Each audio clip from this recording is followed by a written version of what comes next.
One of the great things about taking a psychology class is that you can use a lot of what you learn in your everyday life. Research on memory is a good example because it tells us a lot about optimal ways of studying. In this unit, we've stressed 3 specific strategies for effective learning: distributed instead of massed learning episodes, active construction of knowledge instead of passive memorization, and retrieval practice via quizzing. Each of these is based on a mountain of research, including controlled laboratory studies and real-world classroom studies, and we've designed this course to encourage all 3 of these strategies. First, consider distributed learning. This is one of many studies showing that students do better on delayed tests if they divide their studying into multiple relatively short episodes rather than one long episode, even though the total study time is the same. Cramming is fine in the few minutes right before a test, but distributed learning is better if you're tested hours or days later. In this course, we encourage distributed learning by spreading out the deadlines. Also, these review lectures lead to distributed learning. You encountered the material in this review lecture a few days ago or maybe even last week, and now you're studying it again. So, right now you're engaged in distributed learning, which is a proven strategy for effective studying. Okay, now let's consider the active construction of knowledge. College-level learning doesn't work by opening up your head and having the professor pour the knowledge in. Instead, learning is a process in which the professor sets up a context that helps you to construct a representation of the information you're trying to learn. Classic evidence for this comes from studies of encoding specificity, which shows that what someone learns depends on how they initially encode the information. For example, Morris had subjects either do a task that focused them on the meanings of words or a task that focused them on the sounds of the words. When given a standard recognition task, subjects performed better if they had done the meaning-based task initially than if they had done the rhyme-based task. However, if the task was focused on the sounds of the words, subjects did better if they had originally done the rhyme-based encoding task. So, what you remember depends on how you encode the information. This general principle is called encoding specificity.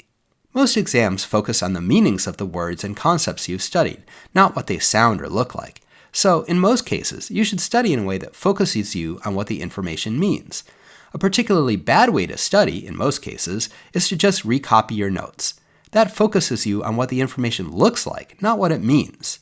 An exception would be a class in geography or anatomy, where you really need to know what something looks like. In these cases, redrawing things could be a useful strategy.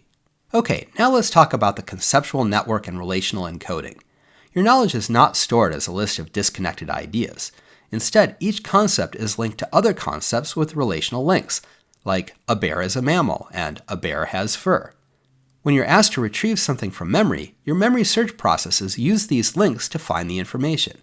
So when you're trying to figure out what the digit span task is used for, you activate the concept of digit span, and this activation then spreads to related concepts like short-term memory. This has important implications for note-taking.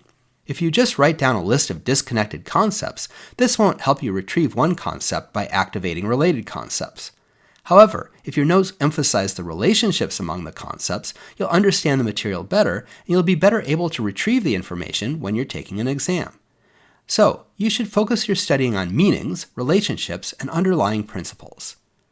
Okay, now let's turn to retrieval practice. This is the idea, which is supported by a lot of studies, that retrieving information from memory shortly after you've learned it will help you remember that information better later. Here's one of the studies that has supported this idea. In one condition, a set of college students studied a passage for 7 minutes and then studied the passage again for another 7 minutes.